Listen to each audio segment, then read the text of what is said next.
Hello and welcome back to the compilation of Orc 4v4 random team replays here. So this is going to be a game on Murgle Oasis. I'm going to be, once again, Orc. I'm going to be spawned at the edge at the top. Then I've got two humans beside me and then an undead on the other edge at the other side. He looks to be going for a sort of standard opening with a crypt graveyard. And then on the enemy side, we've got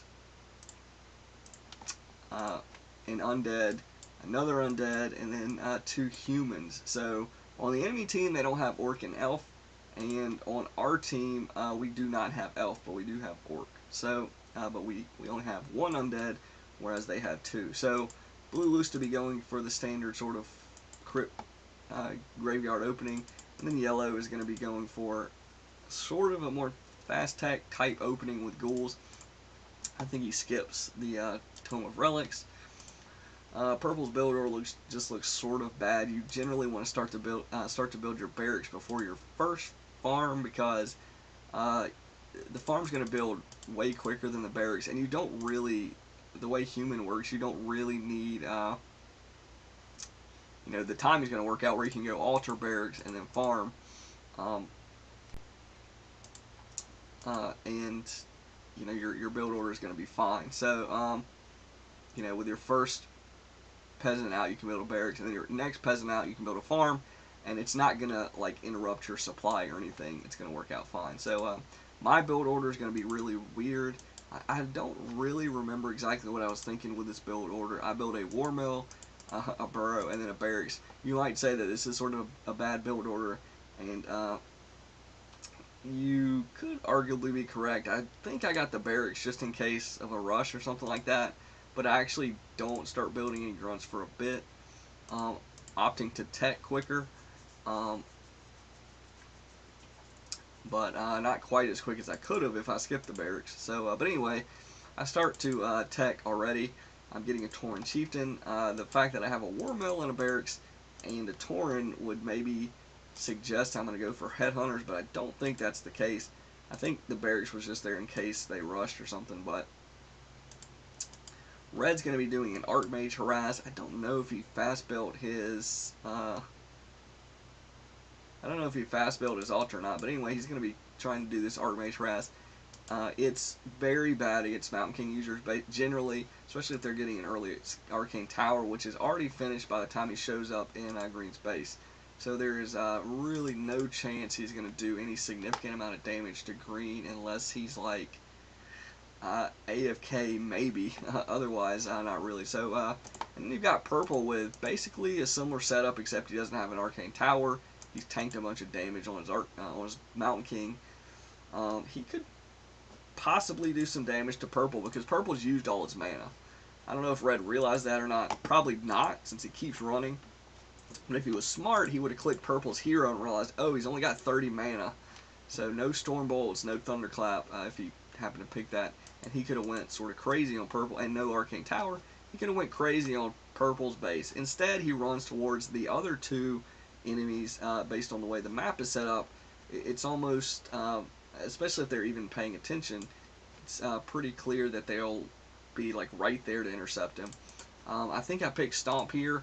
I was trying to distract Green since I saw Red was towering here. Did not work out at all. That was a terrible stomp. I actually missed everything there. But yeah, this is a really bad strategy generally, especially on this map. I mean, it's like that's about the best, maybe like up here, but that's really about the closest like tower position you can do without sort of alerting them generally. And it's even right there. It's pretty easy for them to like run in there and notice it, even just on their regular creep pattern. Honestly, and then I do start building some grunts here because I'm worried. The early game went so poorly for Red, and sort of poorly for me, that I feel like we're gonna be in some trouble mid game, which looks to be the case. If Teal and Pink aren't careful, Pink's got a bunch of damaged units. Teal, Teal is in better shape. Teal looks to be a little bit maybe of the better player, perhaps. Pink is throwing up a bunch of towers. He's tier 2. I'm not exactly sure what he's worried about towering his base right now. Um, especially as a, like, a non-edge player, but anyway, I'm going to be running this Grunt. Purple's chasing. He's got 140 mana. He's got Rifleman. Blue here is with purple. Yellow is with purple. The only player not with purple is actually still gonna be just right behind them. He's coming here. I think he sent his Mountain King to the mana fountain to get mana. So right now, this is horrible. This timing was perfect. They cancel my Spirit Lodges, right, 2 of them right as they finish. I don't really have a big army. I don't really have any mana left. So I'm doing pretty bad this game based on the way it's played out.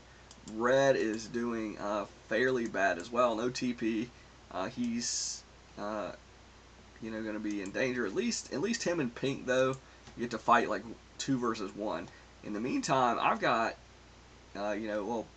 teal TP's in here, so it's it's a little bit more even now, and we do okay. This is it's good that we got to fight near these burrows. The burrow positioning was pretty good. I did lose 1 burrow though, so that's unfortunate for me, but it's not totally over yet, though we are still fairly well outnumbered here. I don't have a lot of units.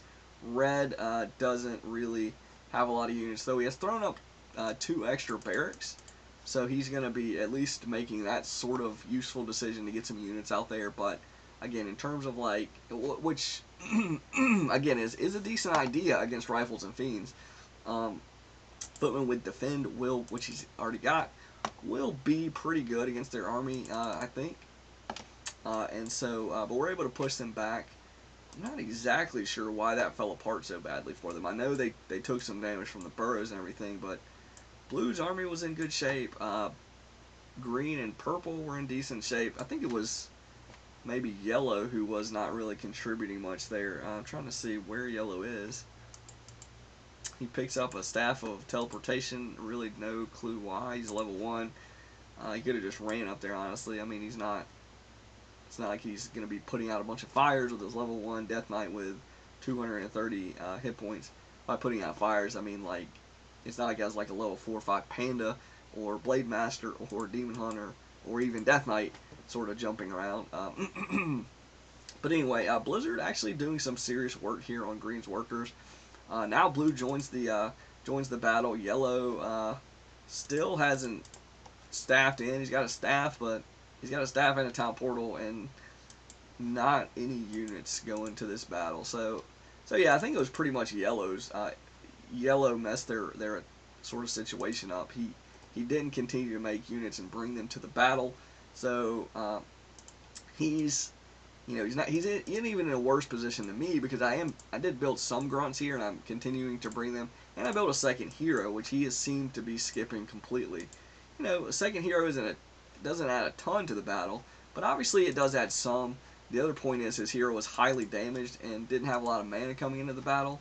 I think I used healing salves and clarity potions, so I at least had sort of my hero was in decent shape when he showed up. Plus, obviously, the second hero. And I'm going to have Spirit Walkers showing up. He's going to be having to wait for Frost Worms, which is one of the big problems for, not just Frost Worms, but any Tier 3 heavy air units. If you want to mass them, you are probably going to be leaving your team a little bit vulnerable in the mid to early late game. Early late sounds a little bit weird, but the beginning of the late game.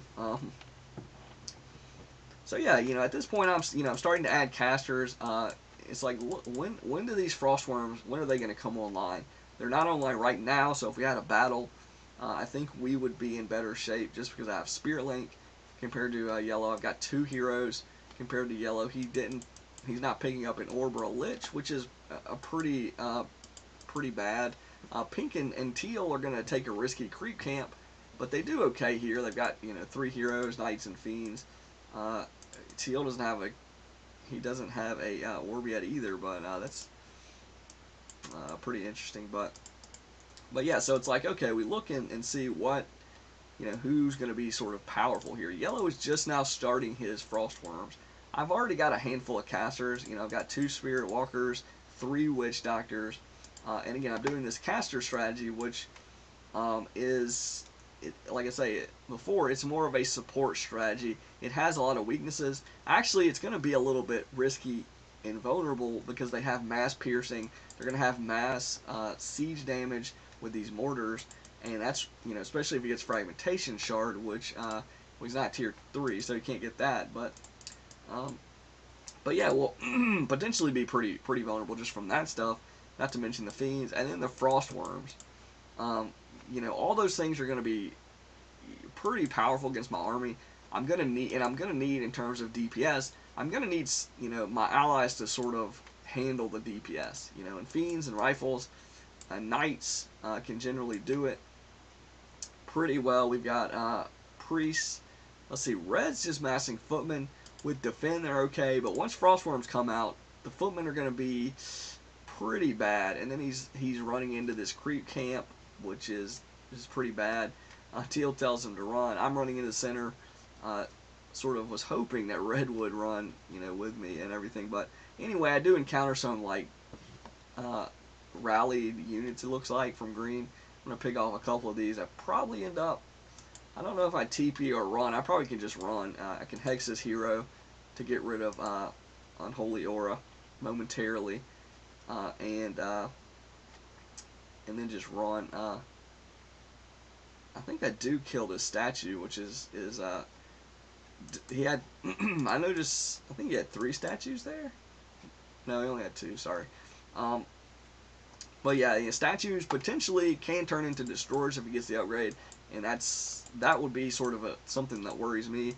Blue is now making frostworms too, so you know, he's a little bit behind yellow, but his army never really suffered. You know, he always seemed to have a bunch of fiends and stuff roaming around, and he does now. So I've got yellow. Yellow's actually level 3 though, and he's got heal wards, which is a pretty big item drop. I'm not really sure where he picked that up, honestly, but either way, pretty big deal for them. So me and Red are gonna join up. It would be good if Teal, who has a bunch of frostworms, Teal's actually looks to be a pretty solid player. Looking back at this replay, you know, he was sort of on par with the timing with the other undead players. Yet he got 3 heroes. This was actually a pretty bad decision by us to run in here. While they were creeping. We were just 2 players and there were 4, and we didn't, you know, we just had footmen and casters. We didn't really have anything to deal with these worms. I'm gonna end up town portaling out. I lost a bunch of stuff. Teal jumps in there, and Pink backs up.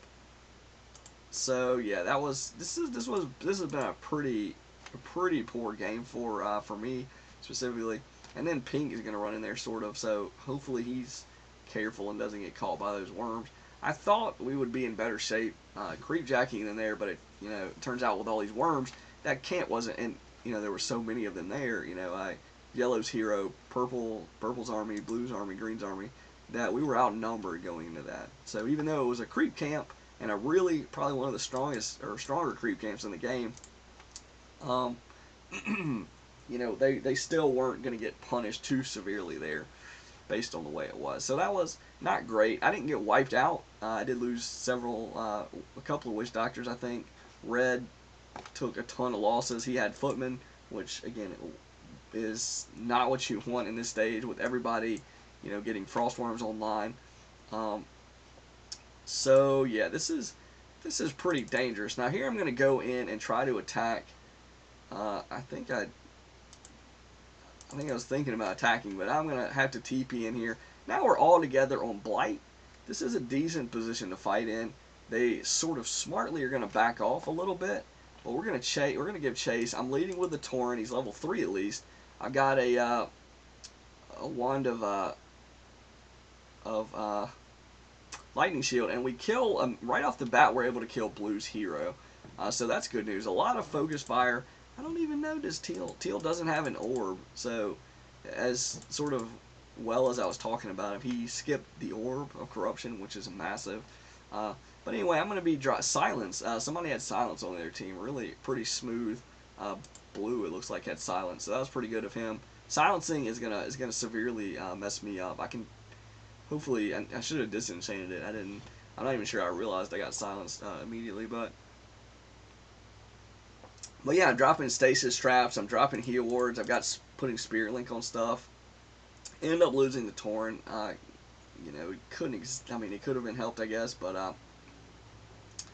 yeah, they've got so many frost worms from yellow now. The yellow is sort of shining now here, based on the way it goes for the moment. He's doing pretty well, but he doesn't have, and their whole team in general, nobody has any dispel. The only real weapon they have against casters is piercing and siege, and then they in blue had silence, but you know, we do have disenchant and stuff like that. So level 3 Archmage here, no town portal, gonna get killed. Really bad going into battles and no town portal. Oh wait, was that? Maybe it was purple that had the Dark Ranger. I see purple with a Dark Ranger here. Okay, so maybe it was purple. My mistake there. So yeah, we run in here to the middle and we see there's all these frost worms. They probably could have fought us. I'm honestly not sure. I think they ran a little bit prematurely. I don't know. We have some fiends. We have one frost worm, but they had like 9. Are these all real? They had like 9 frost worms, maybe even 10 right there. So it looks like I think they could have held that, but I don't know. We do have a lot of casters. Oh, master level swords. That, you know, that's a big deal. So yeah, this is where the game really turns. Up until now, it's been sort of back and forth. Probably their advantage, honestly. I'm gonna go in half speed just to show what is going on here. So I'm dropping heal wards. You know, trying to keep them up all over to cover our army. We've got one here. We've got one here. We've got sorceresses. We've got level 1 Brilliance Aura. Hex. You know, I'm hexing any frostworms I can. Polymorph, Blizzard doing some serious work. This is, you know, I guess one of the, if they have a pitched battle with no magic immune units, yeah, Blizzard is gonna be a big weapon. And now Red has Rifleman, which is gonna be much better, obviously against frostworms and stuff. So, and just in general against magic damage. Pink gets a level 6 Mountain King, and the game just completely busts open. If you can't dispel Spirit Link and Heal Ward, and you're dealing with Polymorph and Stasis Trap and Hex, you have no dispel. You cannot fight with the enemy next to a healing fountain, or a mana fountain. You just cannot do it. Like, there is such a low chance of winning that battle for them. Like, I said they could have sort of handled us when they were camping the mana fountain and we ran up. If they would have like engaged us from here, like had their frost worms like right here, and just like maybe focused heroes or something, yeah, I think they could have fought us there.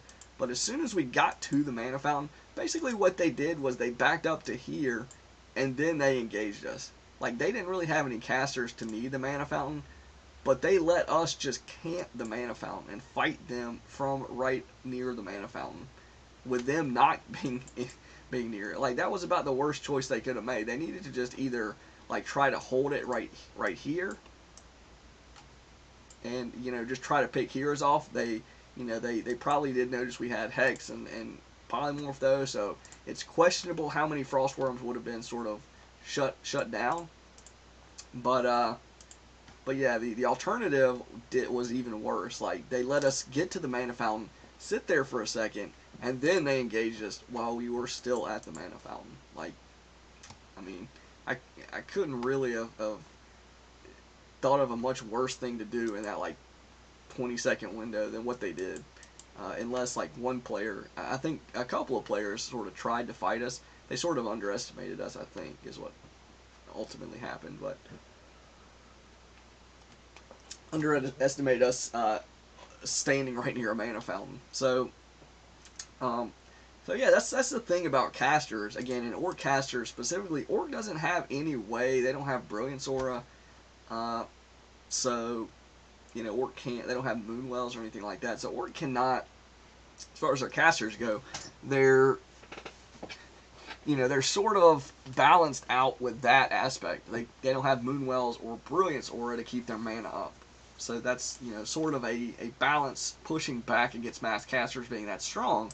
But obviously on a map with a mana fountain and or having an ally with Brilliance Aura, you can really see some crazy stuff. If I'm running around with him and I have full mana going into a battle, I can spirit link everything. I can drop stasis traps in the back of the army, in the front of the army.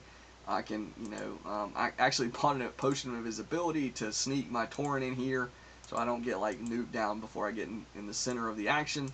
Get a couple of stomps in. I've got a healing potion.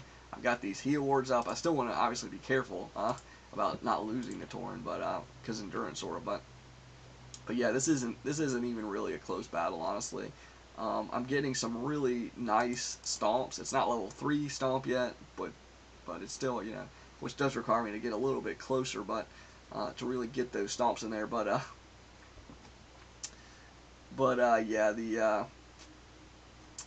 Yeah, when you can get positioning with casters and stuff, and you come in with full mana, and they don't have destroyers. Like, they had 2 undead players. Either one of them could have got destroyers. Especially blue had statues. Like, all he had to do was get the upgrade, get a couple of destroyers, and boom, he deals with polymorph, spirit link, heal ward, stasis trap, slow.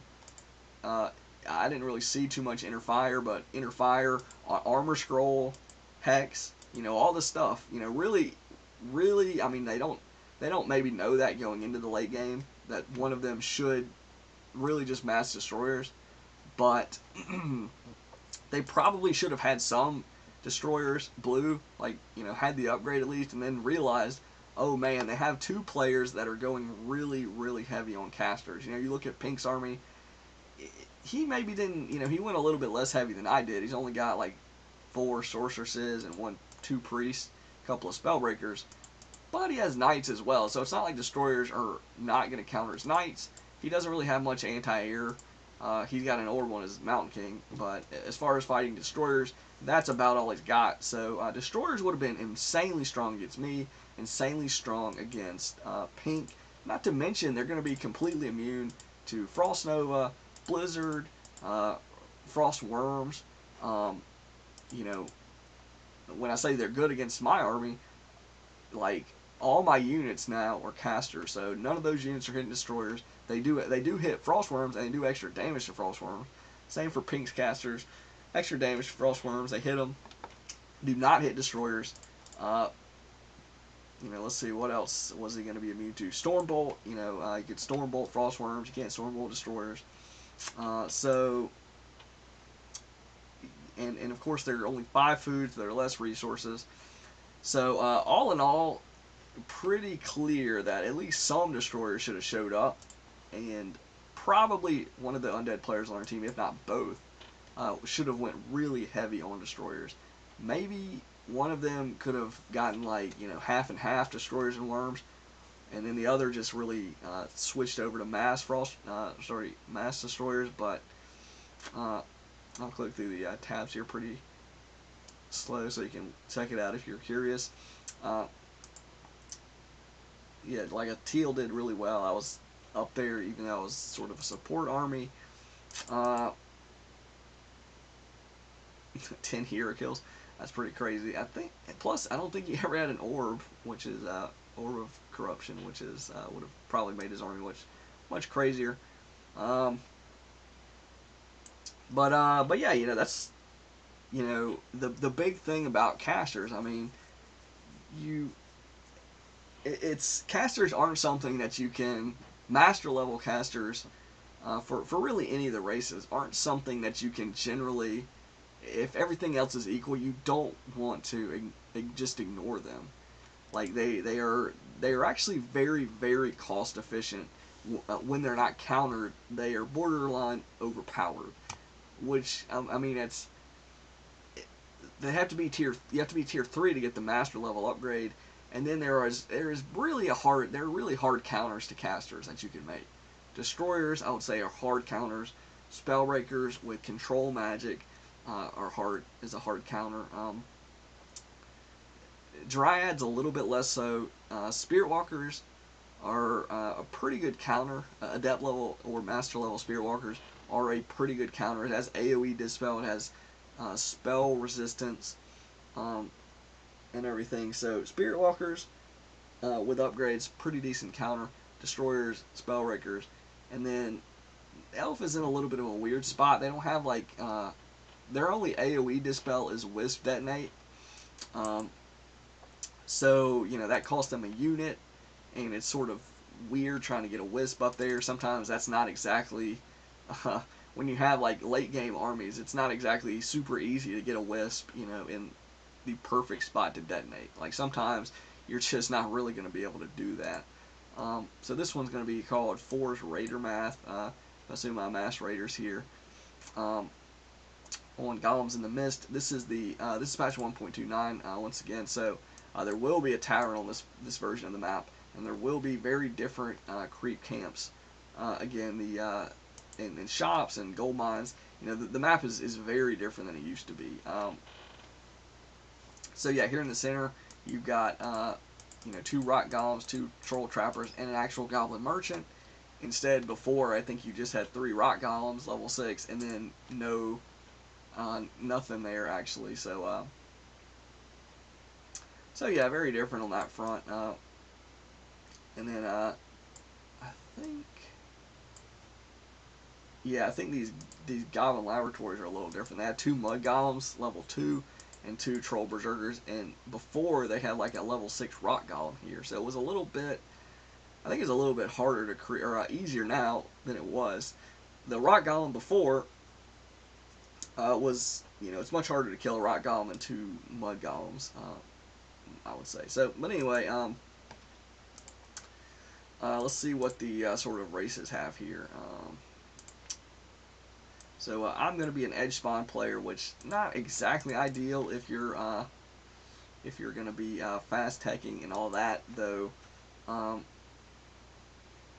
will say I'm at least generally better than the average player, so that could be good that I'm on the edge.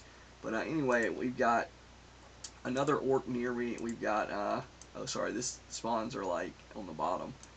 Yeah, the other thing they changed about this map is I think before you could only spawn on the left or the right, like your team. Now you can like spawn on the bottom too. It's like different. So, but anyway, we've got me on the edge here, on the right edge actually, and then an undead player doing a delayed graveyard build.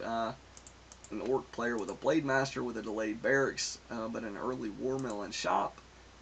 And then, oh sorry, I'm not on the edge. Oh man, I'm really messing up this time.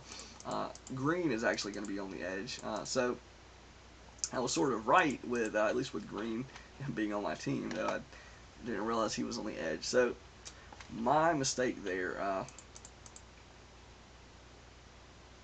So yeah, I'm not on the edge. That's pros and cons to that. I'm going to be fast teching and going for a Blade Master harass. So I really have no clue what we're about to run into at this base. Red's fast teching. He does not have a Ruben Tower. Okay, so I remember what happens here now. He gets, even though his Death Knight has just come out, which is going to potentially give him the chance to save some of these acolytes. He doesn't save the first one that Orange focuses, and now I'm going to split off and focus. We're going to focus 2 different acolytes. So there's really no way, really, that he can save both. So he's going to save one, but he loses one. So he's down 2 acolytes in the middle of his tech, and it's not even over. He's got 1 more death coil left, and he uses it on my hero, which again is ridiculous. This is why you really need an Ruben Tower as undead. In the next patch, the one that they're playtesting right now, 1.30, they are buffing acolyte movement speed and I think hit points and hit point regeneration or something. The movement speed is it's noticeable and it's pretty nice for situations like this. So you're not gonna get just hammered by, and also the Blade Masters are taking I think a 2 agility nerf, and they, even though they got nerfed last patch a little bit, they're taking a 2 agility nerf, which I think is probably fair. Blade Masters are pretty oppressive, but specifically for the Acolyte movement speed, that is pretty a pretty good change, I think. Undead is sort of uniquely vulnerable to these type of harassments because they can't, unless they wall their base off, they basically have to get in Rubian Tower for something like that. I mean, he had a Death Knight, just 2 level 1 heroes show up, and there really wasn't much he could do to not lose like at least 3 acolytes, and that's what happened. He tried to micro, he got a tower, but it's a little bit late, of course. So yeah, just the way that plays out. Generally, the way it is now, the acolytes are slow, so you don't even like need to have Windwalk to chase down acolytes. And now, if you have a Rubian Tower up, that's a totally different thing. But other races like look at Elf, they don't really Orc and Elf, they're not gonna need specifically necessarily a tower to handle like a 2 level 1 hero harass. Elf has, they can swap Wisp in and out of the gold mine. They can detonate Wisp if it really comes to that. They've got Moonwells. You look at Orc, they've got burrows. They can put them in there, and that's during their tech. That's before they tech.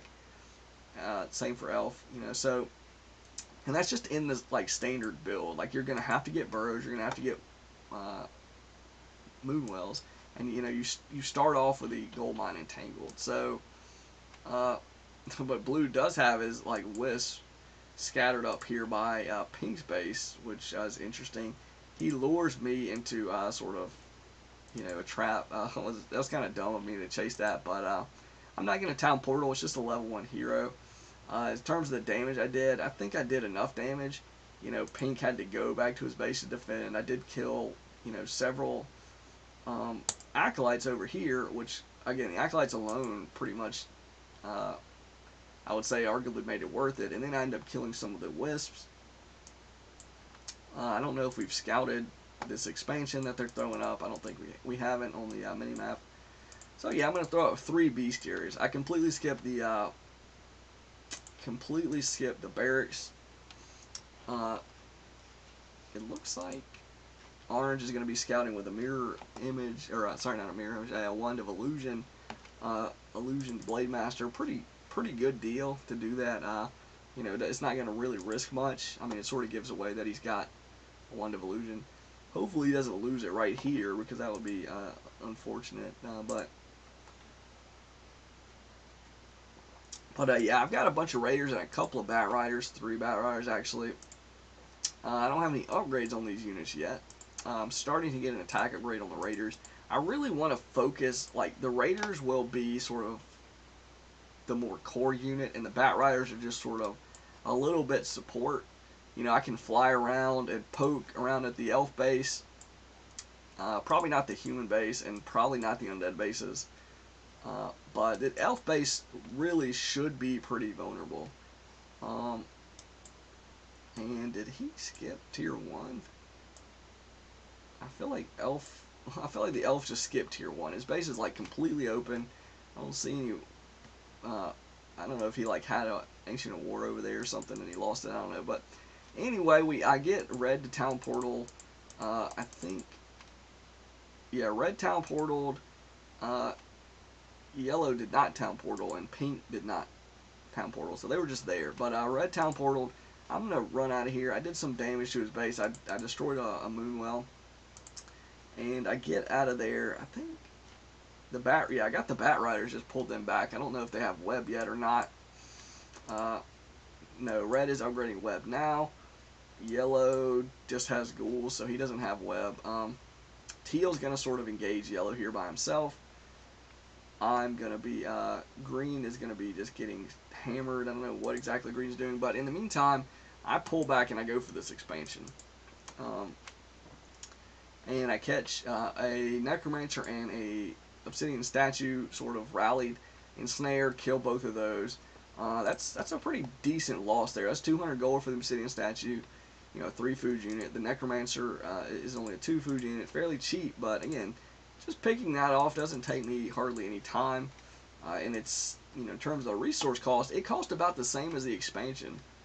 340, is it 340? Maybe 375 for the Elf expansion, Tree of Life. But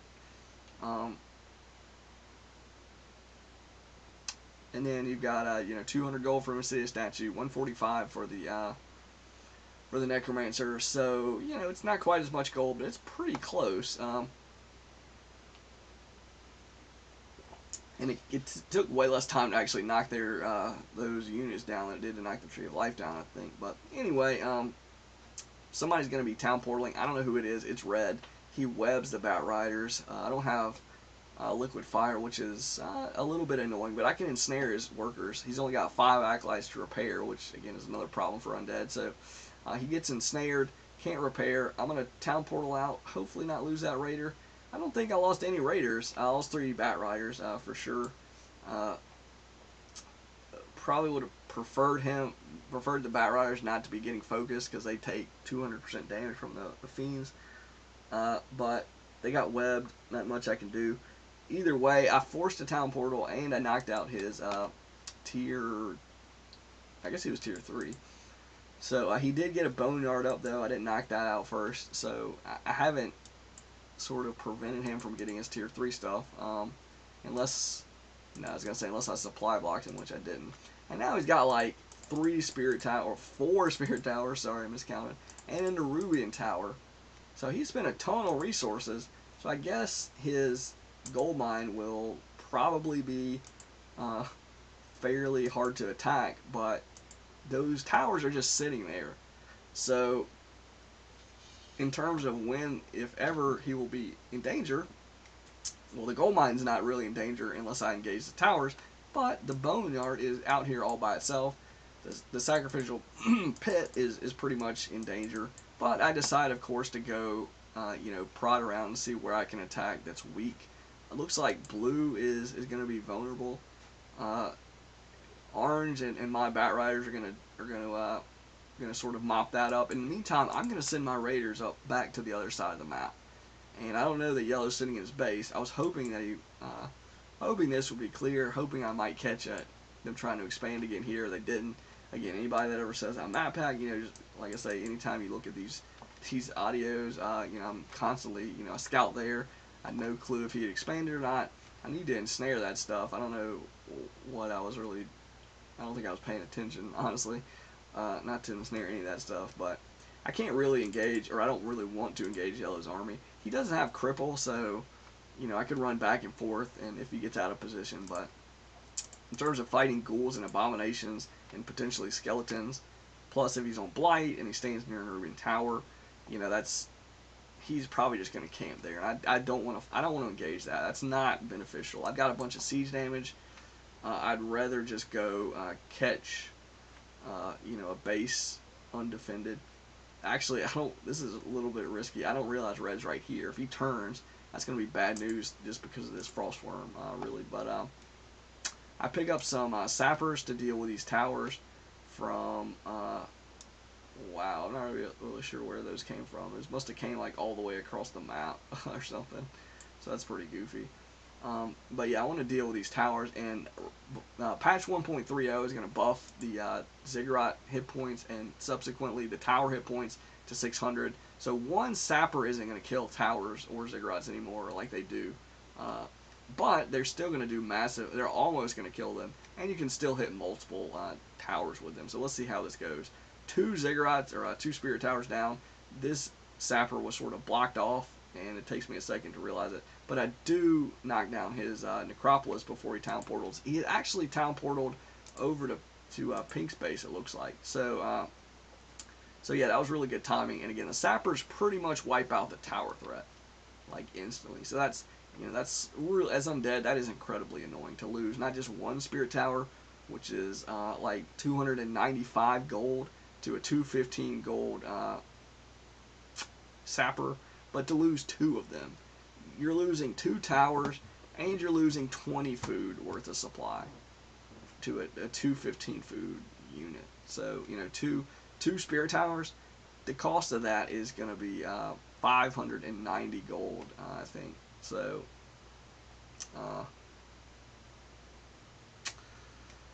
So yeah, that's 590 gold for a 215 unit. Obviously it is a risk that you lose the unit before it gets there. I mean, that's certainly a risk. But if you don't, it's just such a massive swing for undead. Like, you know, if it barely if it almost kills it, that's still going to be really annoying. I mean, it's less annoying. You can't just run in there with like a hero to tank, and the sappers just bomb everything for sure. But I mean, in that scenario, the towers are still going down. It's not really that big of an issue for me. But I mean, I'm glad they're buffing it. I think it should be more, like, and I think it should. I actually wouldn't mind it if instead of just buffing all the ziggurats by, uh, you know, up to 600, if instead they just made the tower upgrade actually give you something more substantial, like, I don't know, 150 hit points or 200 or more, because when you start doing the math comparing it, you know, the other races, it's weird because the other races towers obviously don't provide 10 food, but when you add in what does provide, you know, 10 food, it comes out where the other races, they just have so many more hit points to go along with, you know, those two buildings, you know, um, you know, between like a farm and a tower, or two farms and a tower, a burrow and a watchtower, they just have way more hit points. And so, you know, losing a watchtower, you still have the burrow. Or losing the burrow, you still have the tower. And it, you know, to kill both, it's going to take, you know, generally it's a lot of hit points. So it takes longer to kill both. You know, and if you have a burrow and a tower, you can put peons in the burrow, which is useful itself, and that gives it a bunch of DPS, like more DPS than a tower.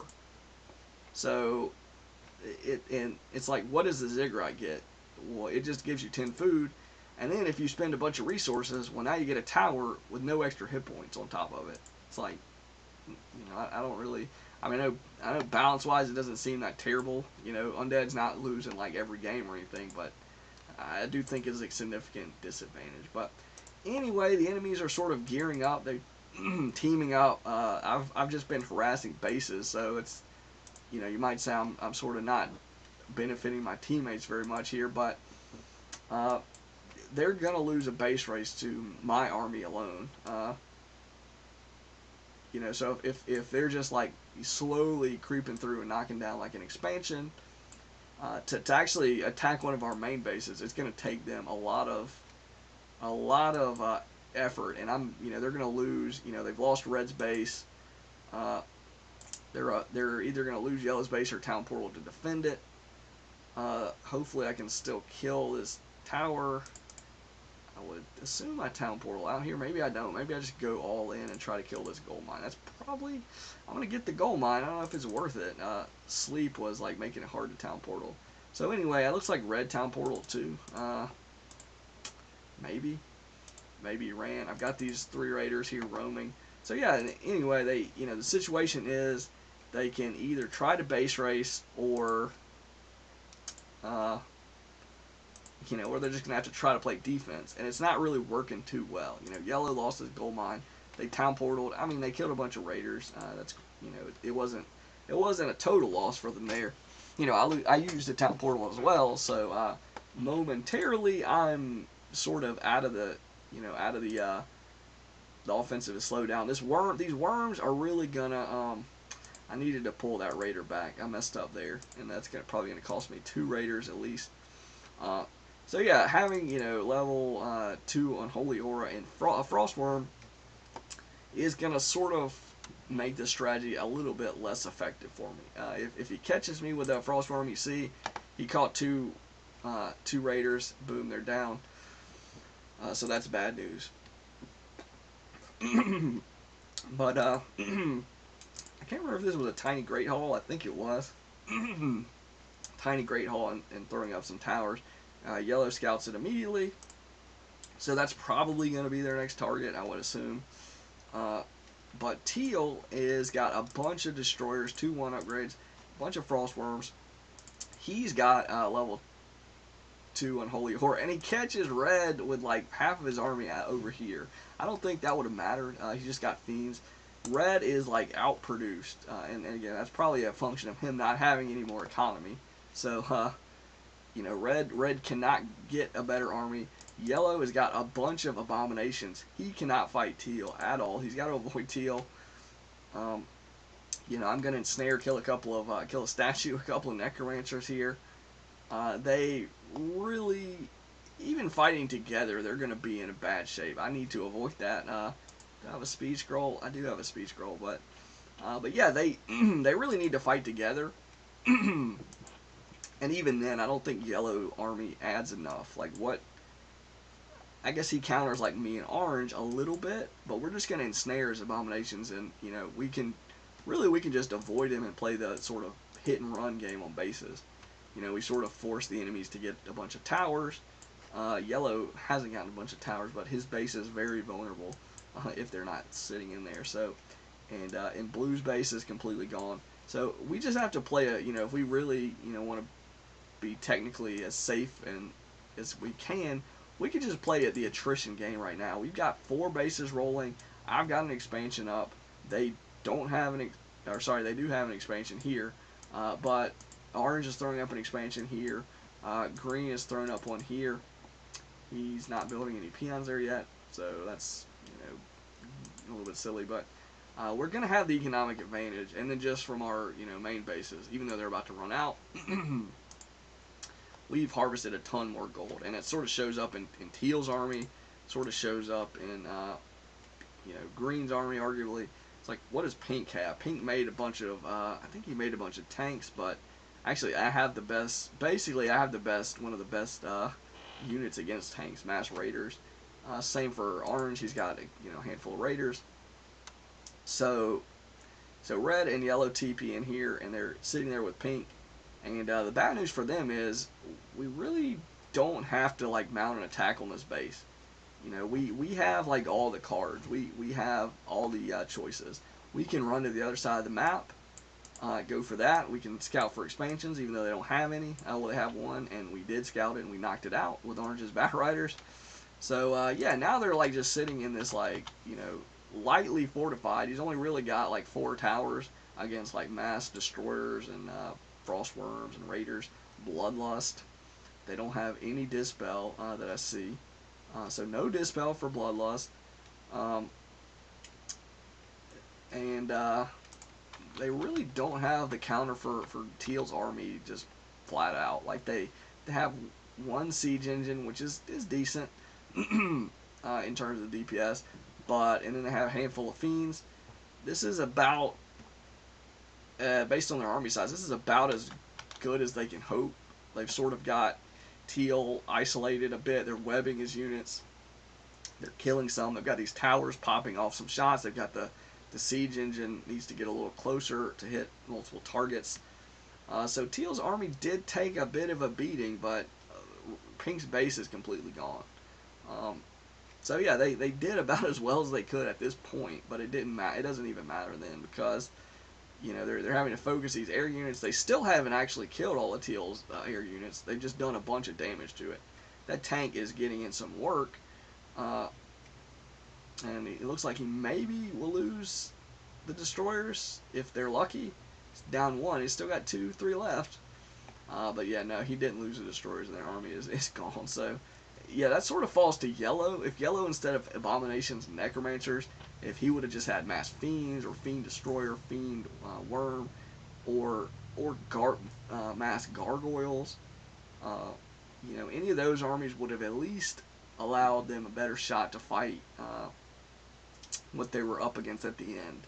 So that's one of the things about really any game type, but Force specifically, is you need to sort of have a pretty decent and accurate guess as to what the enemy is going to be shooting for a late game. I don't think it's really that difficult to do it. I mean, obviously you can make a mistake. Players can do crazy stuff that will be more or less effective. Mass Raiders isn't totally useless against abominations. It's really pretty bad against mass worms. If I'm against mass abominations, I can't fight that army.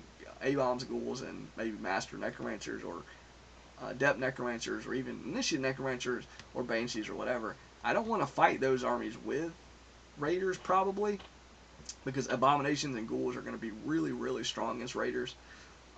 Same with worms. I don't have the DPS, so I really don't want to engage an army of mass worms.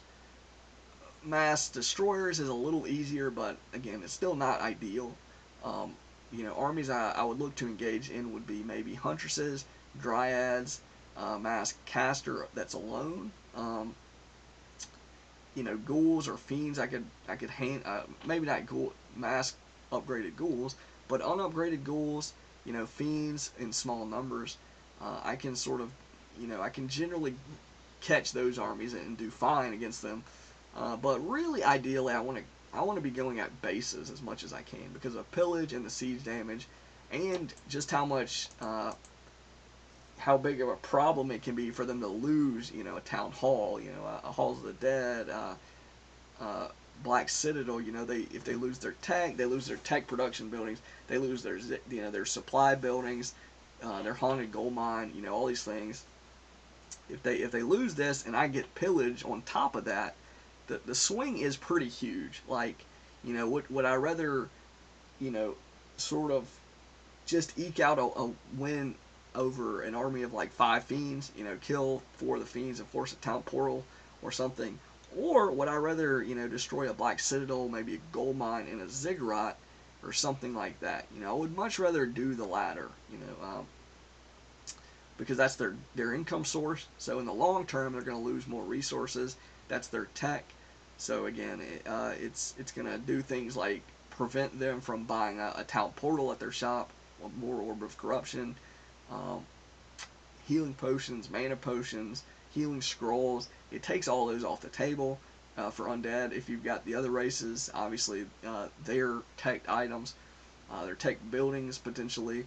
If I stop a player from getting frostworms, that's a pretty big deal. If I stop them from getting abominations or destroyers, or if I supply block them, I really stop them from getting anything. Maybe knock out their altar. So if they ever lose their hero at that point without rebuilding it, um, of course that's going to be a big issue. So, and that's a lot of resources, in terms of lumber and everything to rebuild those buildings, to re-tech. It's going to cost them quite a bit. And pillage, like I say, pillage on top of that is a pretty big deal. I don't know like what the exact numbers for pillage are, but I mean, you kill that amount of buildings, you're going to be getting a serious amount of gold back. It sort of shores up for you not having an expansion or something like that. You having to like continually buy town portals and potentially replace raiders or whatever. Get upgrades. So um, in other races, they don't really have. No other race has something like pillage, where if they're base racing and they're knocking buildings down, they're not getting resources. Like, it's still really generally pretty good if you can just knock buildings down without losing too much. But if you can do that and get what is it? I'll look it up here. If it's like 25% of the gold back or something. I wouldn't think it would be 50. That would be kind of crazy. It's probably 25%. I would sort of estimate.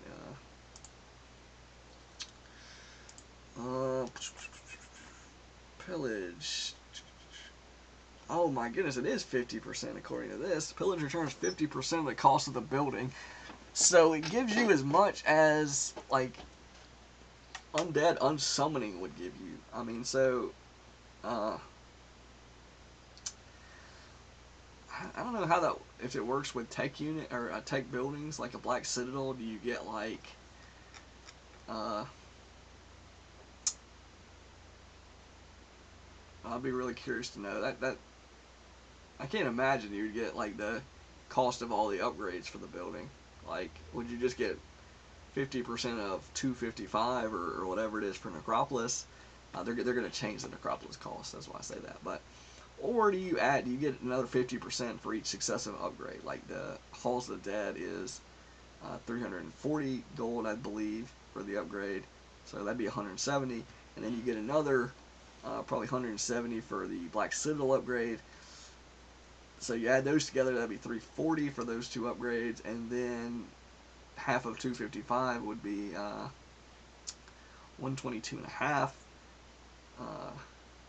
Or sorry, not 122 and a half. 127 or yeah, 127 and a half. So I don't. 127.5 plus 340 would be, you know, 460. You know, it would be up there. I'm sort of losing track of the numbers, just thinking like that doesn't seem right on those buildings. Like, you know, on the base cost of like an Acropolis, that seems much more reasonable to get with pillage. But again, it is much harder to kill like a Black Citadel, a castle, and things like that. So that's a pretty minute detail that I'm not entirely sure on.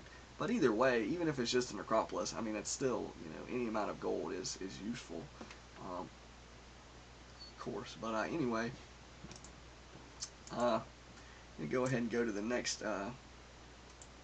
replay here.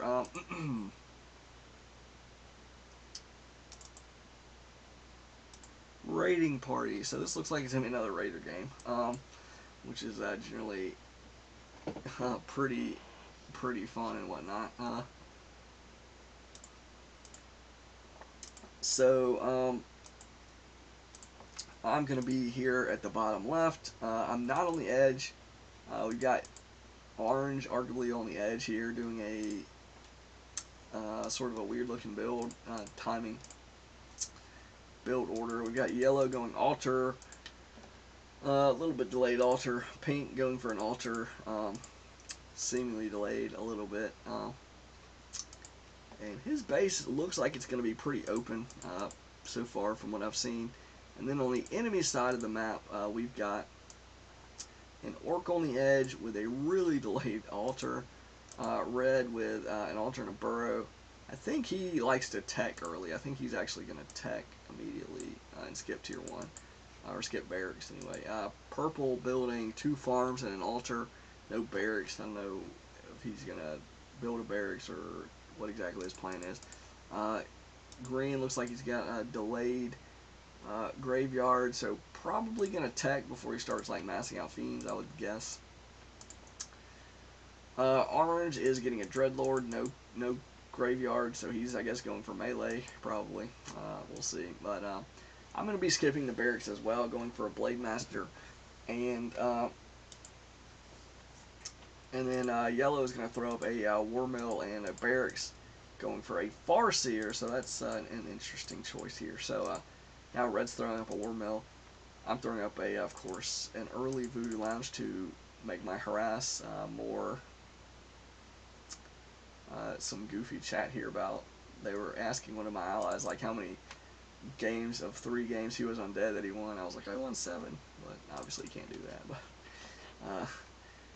But anyway, am I having math in my name? I thought that would be amusing. And anyway, I got somebody trying to like trash talk me like I was being serious. So real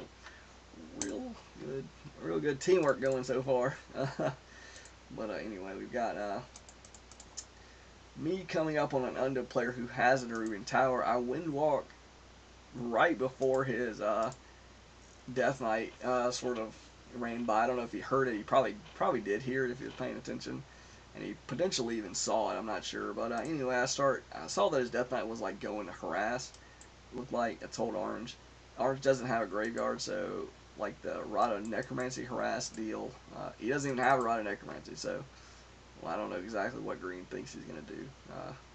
Should probably just went scouting the expansions. Honestly, try to get a creep jack, but anyway, he's gonna be down 2 acolytes, and he had a Nerubian Tower already, and he throws up a Spirit Tower, so he spent some more resources to try to defend this. I'm gonna get a couple of shots on the Tome of Relics, and then I realize his Death Knight is back, throwing some Death Coils at me, so I use a heal salve. Pretty much gonna nullify the Death Coil. Even more so, it's going to nullify a lot of the damage from the tower. So that, in terms of like undead dealing with this stuff, it's really sort of annoying how cost-effective heal salves are. Should they be nerfed in any way? I don't know. Should they cost a little more or have 2 charges instead of 3? I don't know. I'd be fine with it if they did. It would probably change the dynamics quite a bit. But anyway, we're going to have an engagement here. Purple has graciously left his base untowered. He's probably was thinking he wasn't an edge spawn, so he didn't have to worry about it. um, which sometimes works out, sometimes doesn't. He got some damage in when he surrounded me there. He forced me to use a Windwalk.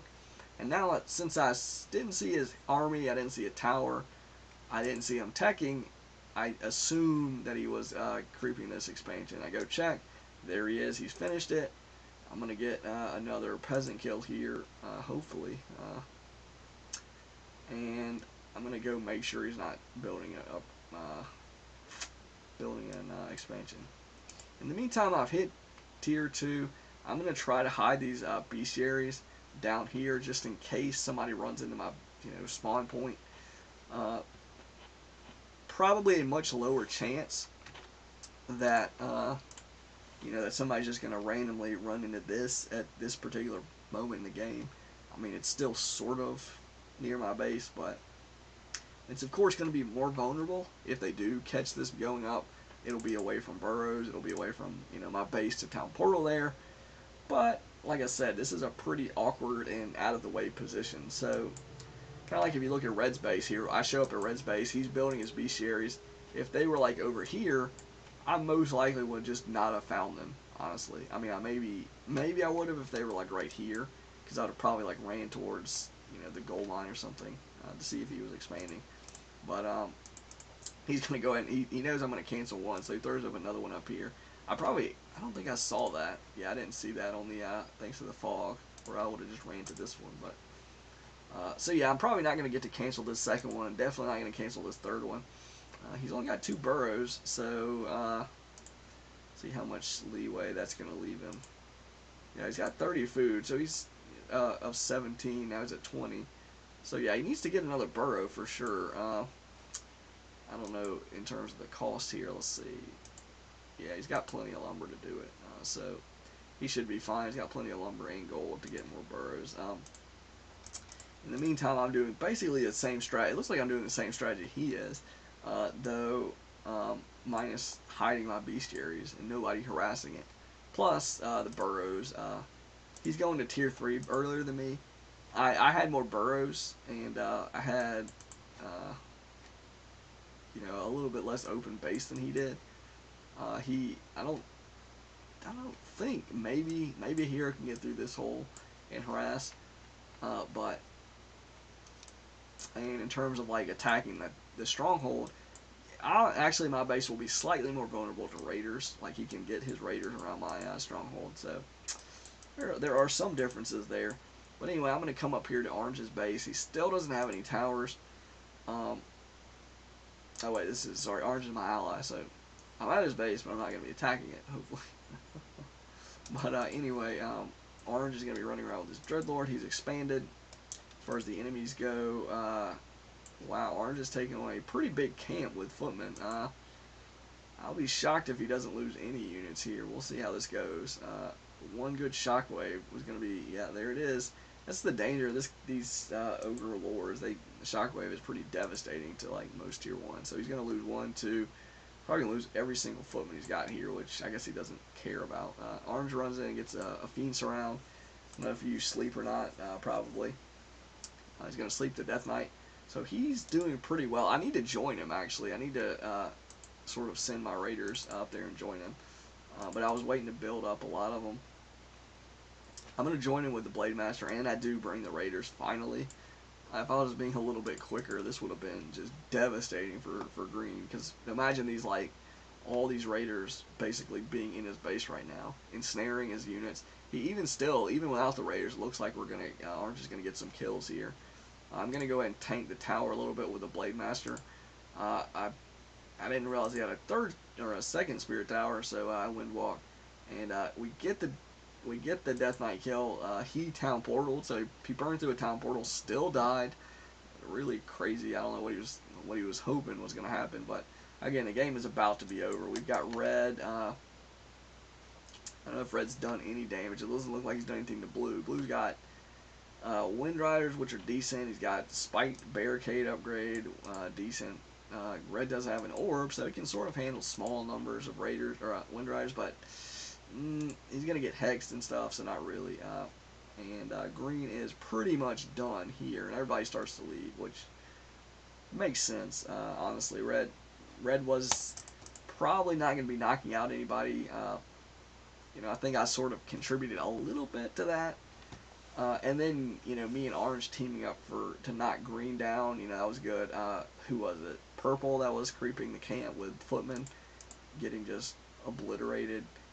That timing was really bad. He didn't have the army to defend anything. I don't even know if he had his expansion up. Let's see on the resources. Yeah, he was the same, just about the same resource harvest, as just as much gold as I did. So he probably didn't have an expansion.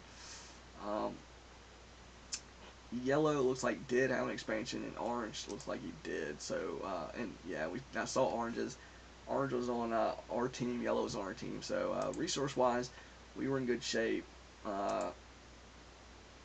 Hero-wise, it looked like we were a little bit better off. So, yeah, that was a pretty one-sided and straightforward game. Anytime you can like get a 2 versus 1, I mean, it's sort of dependent on the enemies not trying to help that guy, help defend the player that we attacked. But the more you can sort of get those situations, the better chance you have of. So slow. I'm not exactly sure what's going on in this replay, but the map is going to be what is the name of this map? Okay, Twilight Ruins. Yeah, so I'm not going to be an edge spot in this game, and it's going to be me with a human, another orc, and another orc. So we are missing undead and elf here.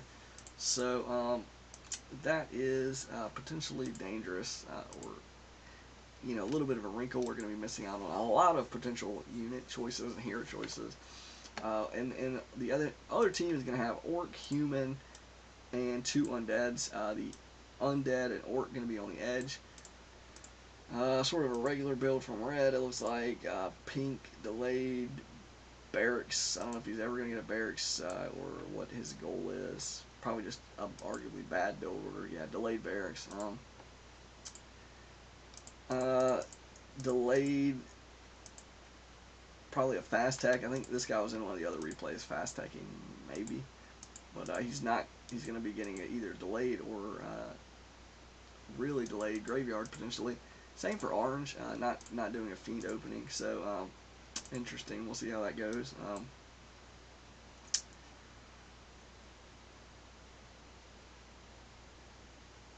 And blue is doing sort of a regular build, getting a Tauren. Green is got an early war mill, a late barracks. I don't see a hero, so I'm not 100% on that. I'm going for a Tauren. Sort of some redundancy there, I guess. Yellow is going for a no barracks, I guess. I guess he's going to be completely skipping the barracks. Might be just militia creeping and expanding. If I had to guess, that's one possibility, or just fast teching is another possibility. But he probably, I don't know if he would have built an arcane vault if he was going to be teching. We'll see what he does. Oh, actually, he's just going to go harass. So that is an interesting. You don't often see that. Oh, I said he was going to harass. Maybe he's going to. There's probably not anything available at this marketplace yet, so that's pretty unlikely. I guess he could get some of these tier little green camp. I don't even think this camp drops an item. Actually, it does. I'm sorry. You get like slippers of agility or something goofy, but the way those marketplaces work, if you don't know, is they are based on the creep camps that have been crept. The items of that, I think the items of that level start showing up at the creep camps. I don't think it has to be the items have already showed up on the map, but anyways, nobody really scouted on our team, it looks like.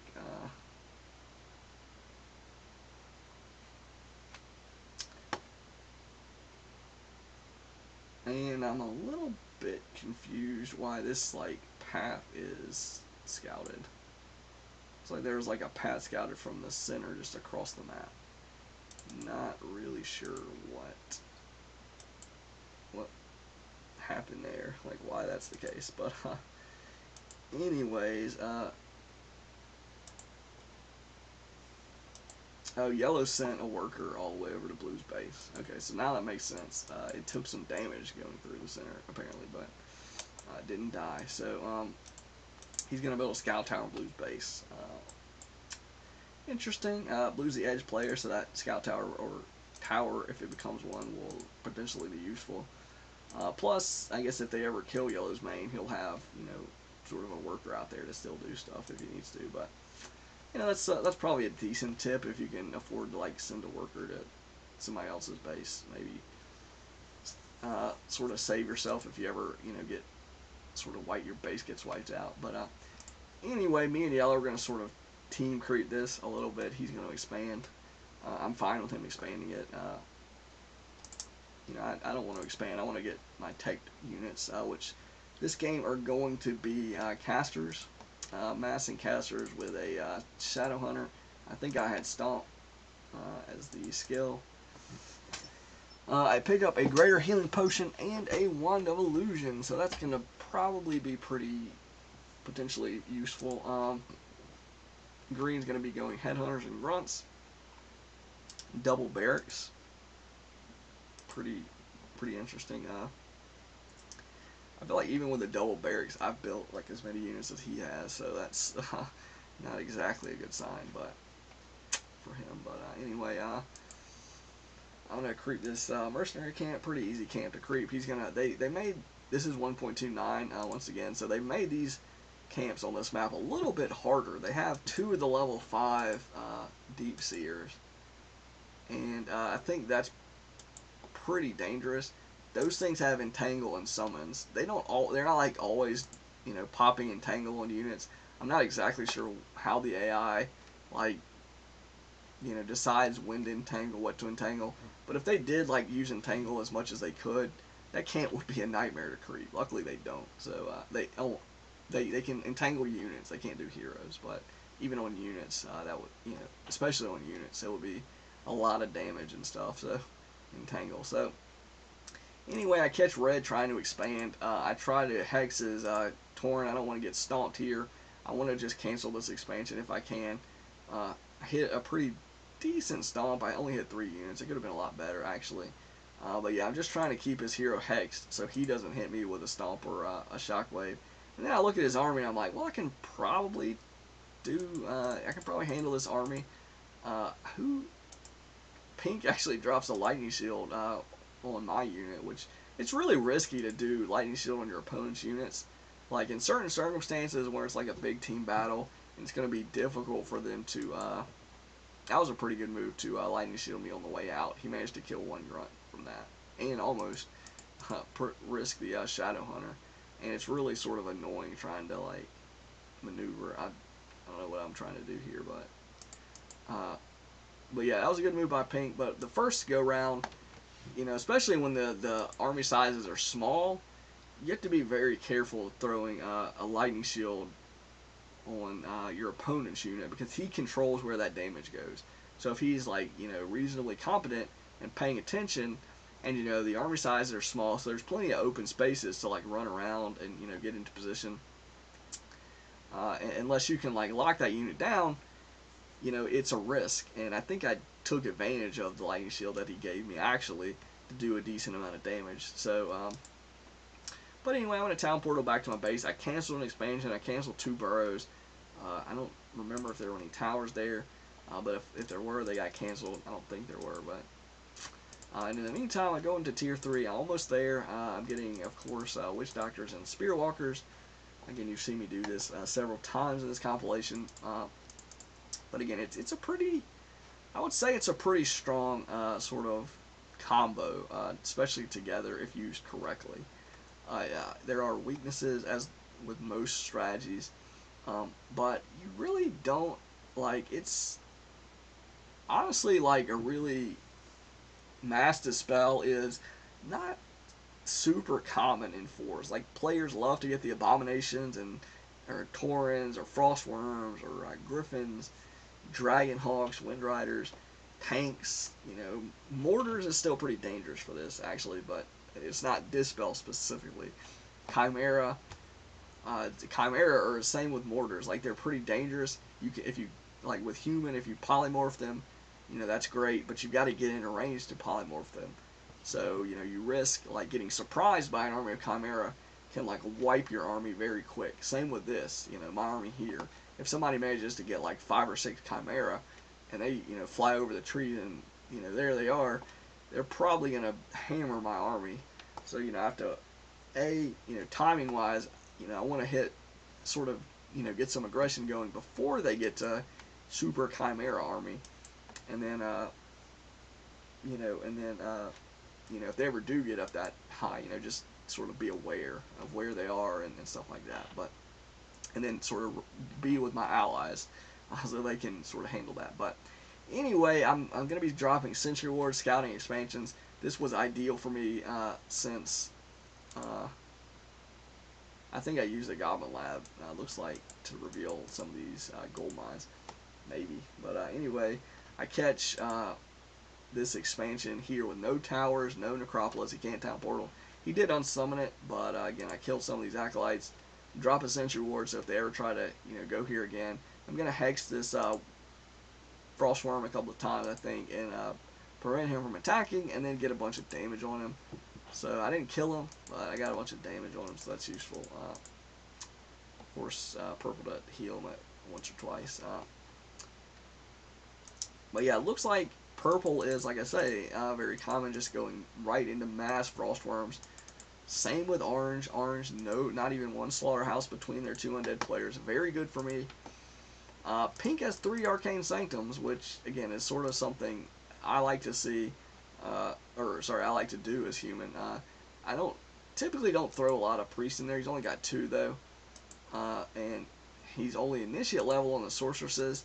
He's, in terms of the timing, way behind me. For example, he doesn't have an expansion, so he doesn't really have any. I wouldn't say he has any like justification to be that far behind. There was a lot of damage done to red by blue. Okay, blue is going for like a base harass sort of AoE style play.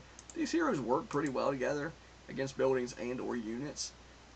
They might be some of the 2 of the best heroes against buildings at low levels because they've got AoE damage that hits buildings obviously. And then he's got Bat Riders, so he forced some town portals, but red's base still looks mostly intact. He's got one tower, a couple of burrows, can probably, unless he's got liquid fire, which, okay, he's got liquid fire, so that's a little bit dangerous. He's got a healing potion, he's got a speed scroll. I try to sort of flank pink here. If I was with blue, this would be way better for us, but based on the positioning, I can't. I'll have to run through their armies to get to blue, so I just peel back, and blue looks like he's lost. Or he hasn't lost his all the Bat Riders, but they're like slowed, and he doesn't want to engage. So I'm like, okay, I'll just go creep. Again, you'll notice I picked up a Dark Ranger, something I've been adding to the strategy. Typically, I'll have the resources, the food, and stuff to get that Dark Ranger at some point. And what it adds to the strategy, besides a little bit of anti-air, is silence. Silence is going to be sort of the only thing I focus on with this Dark Ranger. Just trying to land a couple of good silences every battle. And silence, as I think I mentioned before, is going to scale with the enemy army, with basically the tech and the enemy heroes leveling. If they start getting, level 5 and 6 heroes, even level 4 heroes, 3 and 4 heroes, silence is going to stop them from casting their spells, which again are going to be getting stronger and stronger. You look at level 3 Death Coil, level 3 Stomp, Shockwave, Thunderclap, Stormbolt, you name it. Any of these spells, especially channeling spells, you can silence Blizzard, and if you're lucky, you can silence Flame Strike, though it's a lot harder to catch. The Flame Strike channeling time is very short, so yeah, it's a little harder. But then maybe even if you're really lucky, you can between a Drunken Haze and a Breath of Fire, you can silence a Panda and maybe mess that timing up, or just silence him before he casts either of those right at the start of the battle. It's sort of it's a little bit of a proactive thing. Right at the start of a battle, it's going to be useful. Somebody's getting. Oh, I had a Sentry Ward up that saw. That's what it was. I was like, why is that town portaling? I've been dropping Sentry Wards around, so we'll know when expansions are coming up. When armies potentially are coming up, and that's one thing. If you've got mass Witch Doctors, I mean, you don't want to burn through all of your mana dropping Sentry Wards, but they're only 50 mana, I think, a piece. They last for a pretty decent amount of time. And so, in terms of Orange is following me with a shade. It would be smart if I drop a Sentry Ward somewhere and catch that shade. I mean, it would be useful. I don't know about smart that I don't exactly know that he's got a shade. Maybe actually I did kill it. Let's see.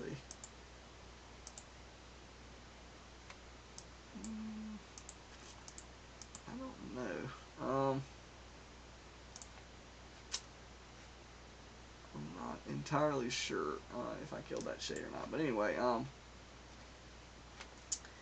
that's the thought process of adding, the Shadow Hunter, or sorry, not the Shadow Hunter, the Dark Ranger for silence. And again, this similar thing with the Shadow Hunter. You got Hex. Hex is a pretty versatile ability. You can aim it at heroes to sort of mess up their healing timing, or their spell timings at the start of a battle. You can aim it at very problematic or powerful units like Frost Worms, Abominations, Taurens, Master Sorceresses, Master Witch Doctor. I mean, those are 2 food units. It's typically that if players have go Master Casters, they're going to have multiple.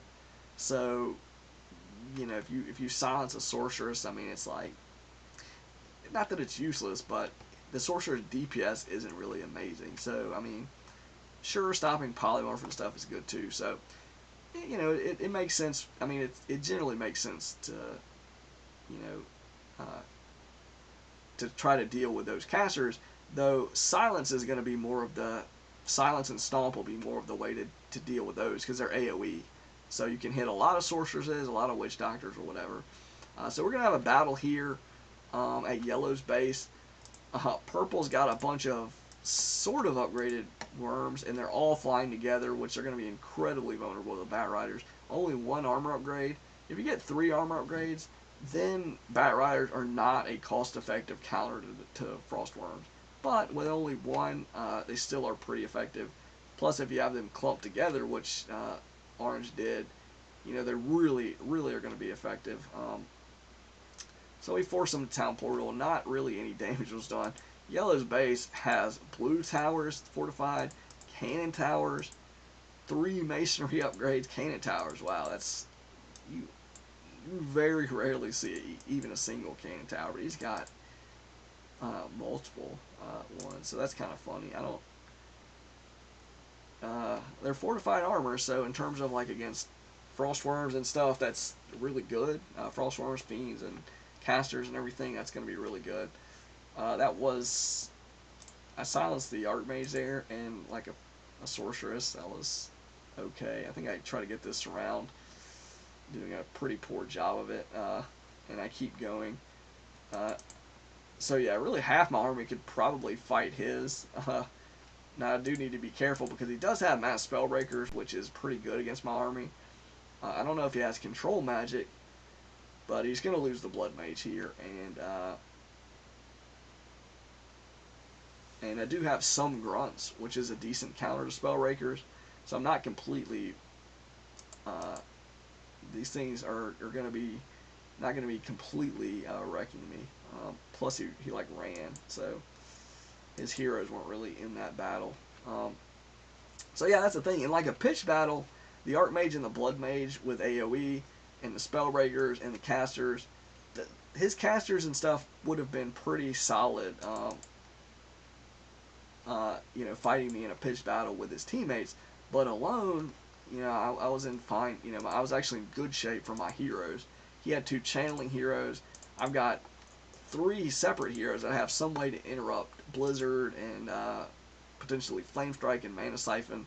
I've got ways to interrupt that. I've got ways to, you know, stop him from casting a bunch of spells with his casters with silence. So yeah, I'm sort of set up to deal with a lot of different stuff. Really, my vulnerability is going to be frost mass frostworms is going to be pretty strong. Now 4 is not exactly mass, but again, I can't really engage purple alone, especially when orange joins them. I don't have an orb on my Tauren. If I had an orb on the Tauren, that would be a little bit more realistic trying to fight this. Kind of like having a Blade Master with an orb. But again, I don't. You know, this is bad news. I need a town portal. I don't know. I really don't know what took me so long to town portal. Honestly, I think maybe overconfidence. Oh, yeah, it was yellow. Yeah, I think when like the beginning of that battle, I think yellow was like right here with his 3 heroes, and if his heroes joined up with me, you know, he had a level 4 Archmage and 2 on his Mountain King and Paladin. I think we could have very easily handled that if yellow would have joined me, but he was like right there, I think, and instead of like joining me, he just ran. Now, sure, when red and them showed up, you know, that changed things, but yeah, I think I just made a sort of an assumption that didn't pan out in terms of what yellow was going to do. I think I pinged or something, and you know, I don't know. But anyway, didn't really go too well. I didn't lose everything. It's just, you know, I don't think I killed anything either. It was just like sort of wasting time there. But anyway, Red's here. He's killing his own grunt. I'm not 100% sure what his in-game plan is. I think he's been getting Tauren. So let's say be going Tauren and Caster. So Tauren aren't going to be all that effective against let's see who's going yellow. I think yellow is just going just pure heroes. I think that's what he's been doing all game. And I think I just now noticed. Like I sort of noticed he was skipping tier 1, but he has been doing some weird like goofy playstyle, like free for all style, or you know, Dota. I don't know what you want to call this, but I've seen players do this before, and even in solo, and it's probably much more effective in solo, to be honest. But on the flip side, though, in solo, a lot of maps don't have a marketplace, so he's not going to be able to really sort of like set up his heroes with like his Archmage at level 4 has 1,175 hit points thanks to items, plus a Talisman of Evasion. This Paladin has 675 mana, plus a boost of speed and 800 hit points.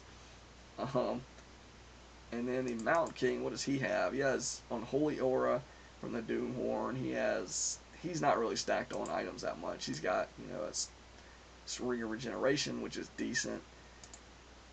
Yeah, so normally, you know, you have like a couple of Frostworms focusing down a level 4 Archmage that's in the red, and getting hit by towers. You know, that's, you know, that Archmage is going to die a lot quicker. But in this case, this Archmage is like super buff in terms of hit points and everything. So it's pretty funny to watch, but it's a little bit annoying when he's, you know, sort of going rogue. I mean, he's doing okay damage here.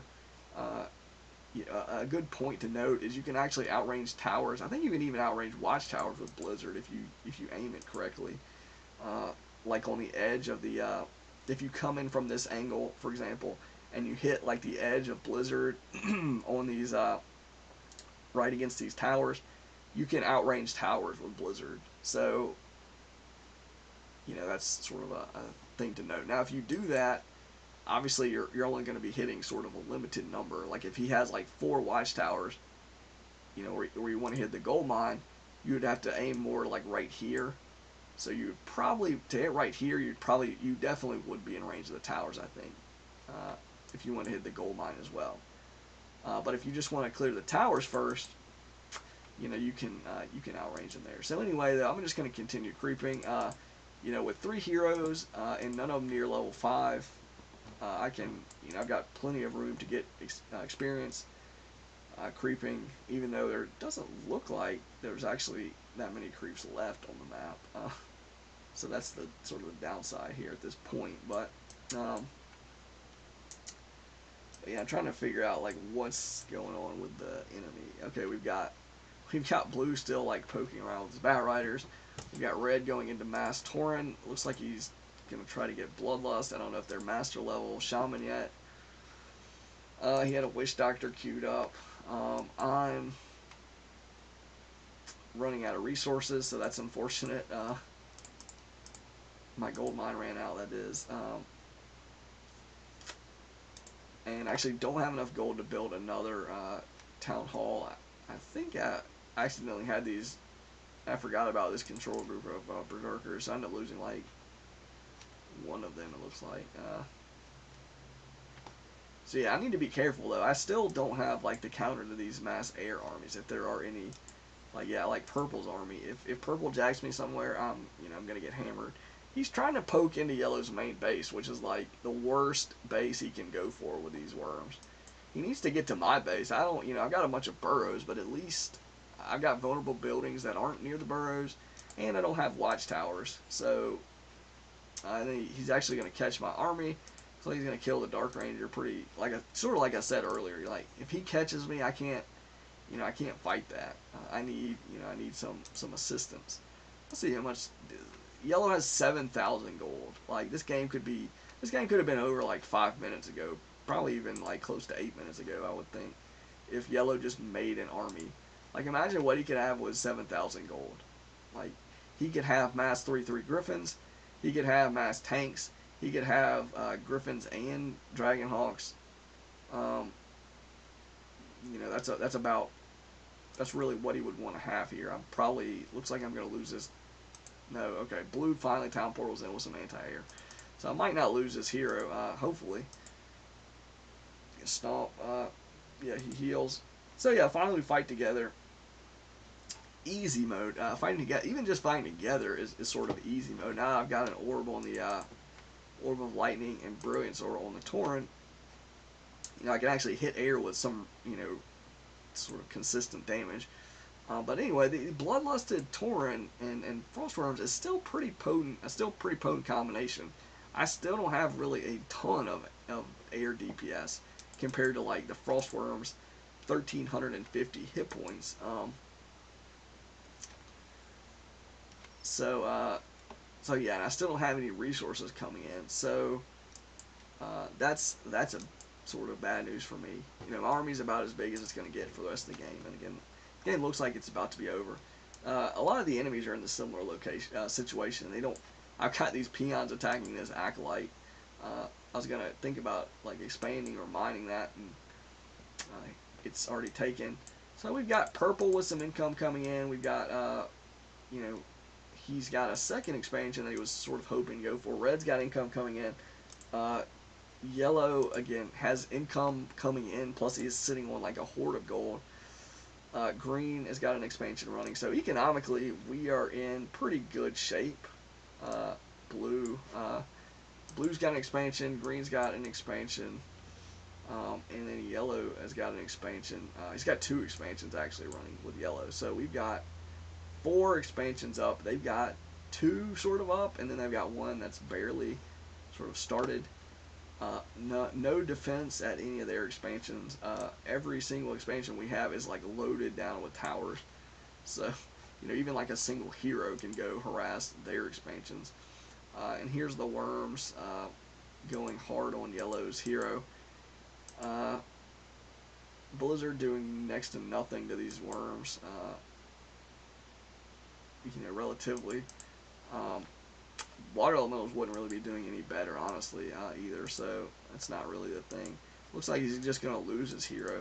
He doesn't have a town portal, of course, because that'd be silly to have a town portal on your only hero army, on any of his heroes. So he doesn't have a staff either. So a staff would be about as a staff of Sanctuary would be about as useful as a town portal to save like the level 5 Archmage. Okay, he does pick up a town portal. So he sort of lucks out that he was able to get there and do that without getting killed. Because Purple had like 270 mana. He could have been Death Coil that whole time, I guess. But anyways, the game's still going to be over. me and Blue are sort of Blue specifically is dealing pretty well with the air, um, and then I was sort of providing support units. And going and my sort of big thing in that game was like chasing, sort of scouting and chasing down expansions and dealing with them. Now they did get some expansions up at certain points, so my army is pretty slow, and again even slower obviously when getting hammered with destroyers. Buildings raised. Actually, I only destroyed one building. Some of that's because the undeads would unsummon their buildings, and I think cancel. I got some cancels on expansions, so they don't count as buildings raised. Uh, I remember canceling like the orc expansion and some burrows. Unit kills, I did pretty well. I don't want to compare it to Yellow. He didn't really make an army, but again, I have like a support army. It's not really like a DPS focus. I even like the Torrent. I go for Stomp over Shockwave generally, so that DPS isn't like geared for DPS. Obviously, the caster DPS is pretty poor compared to everything else late game, but the sort of efficiency is can be there with the caster unit. And that's one of the reasons why sometimes I will use the casters. Just like you might look at other things like, oh well, frostworms, they do so much DPS and they're really tanky and they slow stuff down. So why would you sort of go for these casters and stuff? Well, sort of the short answer is the cost of a frostworm. I might say, okay, one frostworm compares pretty favorably to like one witch doctor or one spirit walker, or even like two spirit walkers and a witch doctor. But the, on the same sort of level, one hex is going to shut down a frostworm for a long time, unless you have dispel. If you have 3 caster units, hex is A, not going to shut all of them down, and B, if you have spirit walkers, I can disenchant hex, so I've got a counter built in there. And on the other side, you can look at the frostworm's DPS. It's like, okay, how much DPS does the frostworm actually do? I think it's around 38 to 40, depending on the upgrades.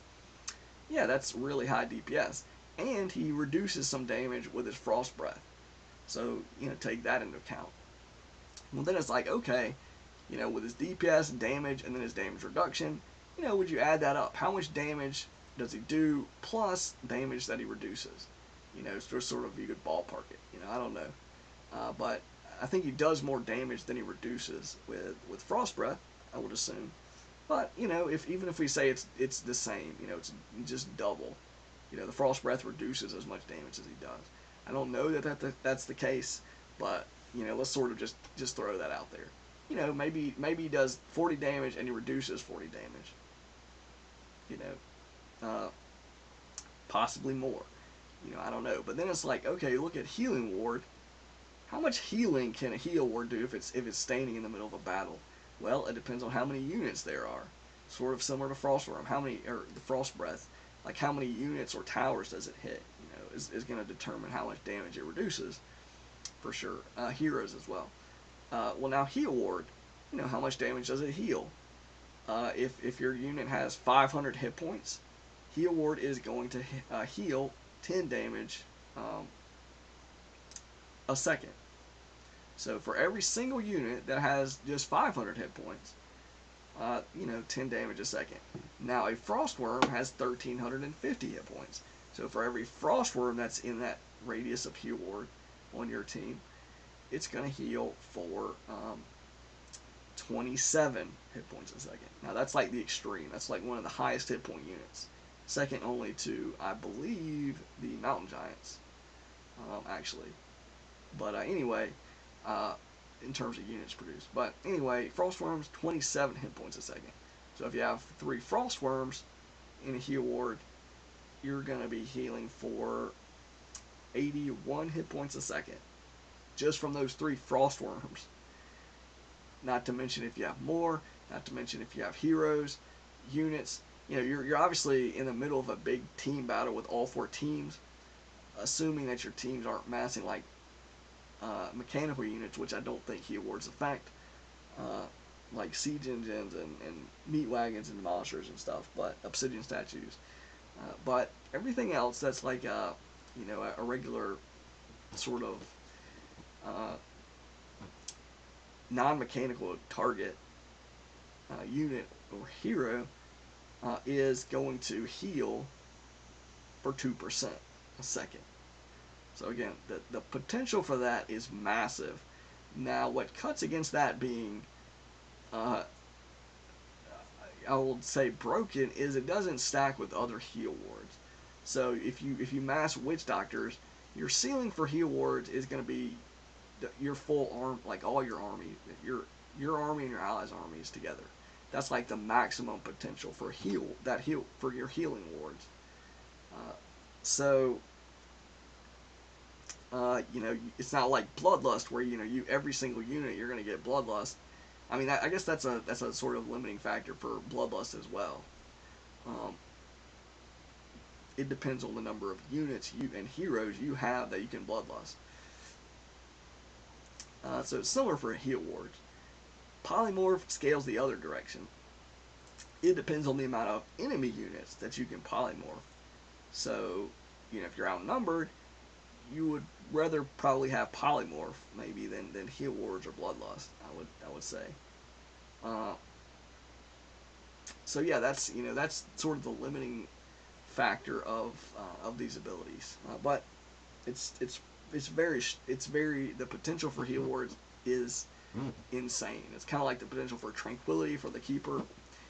There's no, as far as I understand, there's no actual limit to the amount of healing that you can do, like a hard number limit. Like if you've got 100 units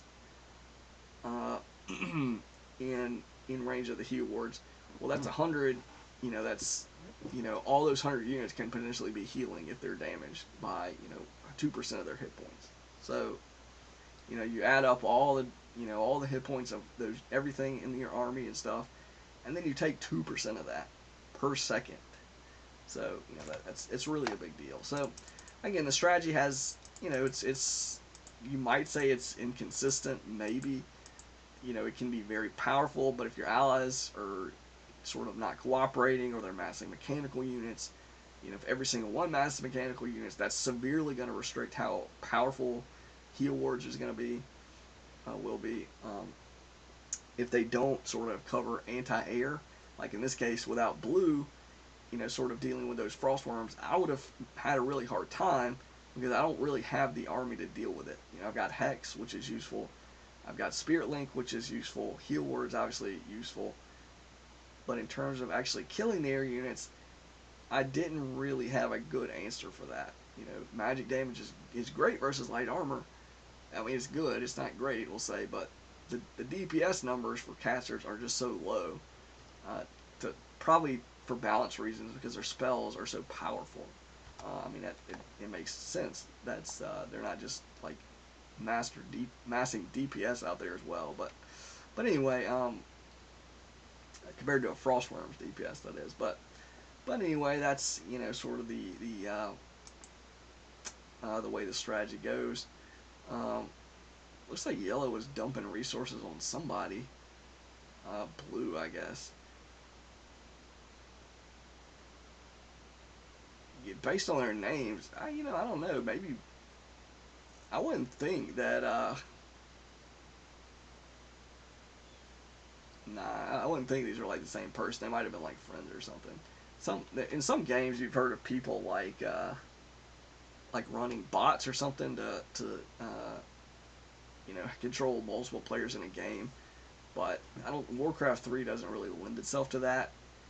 The only time I've heard of people like really trying to do that, I've never known anybody that does it, but you've seen like on some of the Battle.net ladders, you'll have you'll have people that will like search. I think that's how they do it. They like search with bots, a whole bunch of bots at the same time as their regular account, and they'll like try to match up with the bots, and they'll just have the bots will be programmed to just leave the game like in the first like 3 seconds. So, you know, if they match up with these bots, they're going to just mass wins. You know, every time they match up with a bot, they're just going to get a free win. And so they'll just, you know, they'll have a bunch of games that'll be like 0 seconds or, you know, 1, 2, 3 seconds. And they'll, you know, they might get like 50-0, 100-0 or whatever.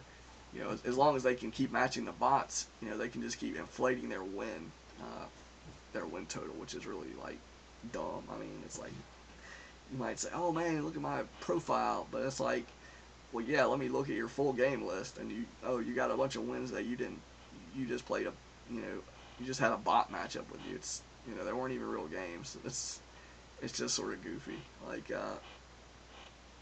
know, so, but anyway, people, you know, I've heard of people doing that. I don't think it's very prevalent on this server, much less in 4s. You would have to match like, it's random teams, so you know, you have a chance of those. If you're going to do that, you have a chance of those bots just being on your team. Whereas in solo, obviously you don't have a team, so, you know, if you get bots in your game, they'll just be your opponent, and they'll just leave. So it doesn't really work in 4s as far as I understand. I mean, they can have bots searching for 4s, I guess, and, you know, risking messing themselves up, or risking you know, giving them control. Like if you've got a bot on your team that leaves, you can potentially control that. You know, I mean, you get control of that player's stuff, but your allies do as well. So, you know, it's and a lot of times when players see people on their team leave, they will also just not want to fool with the rest of the game. They'll just leave too. So unless you want to like try to get a bunch of, you know, games where you control 3 or 4 bases, it doesn't really make a lot of sense, honestly. But, you know, I don't know. So, but anyway, that's gonna be that game. I don't know if there's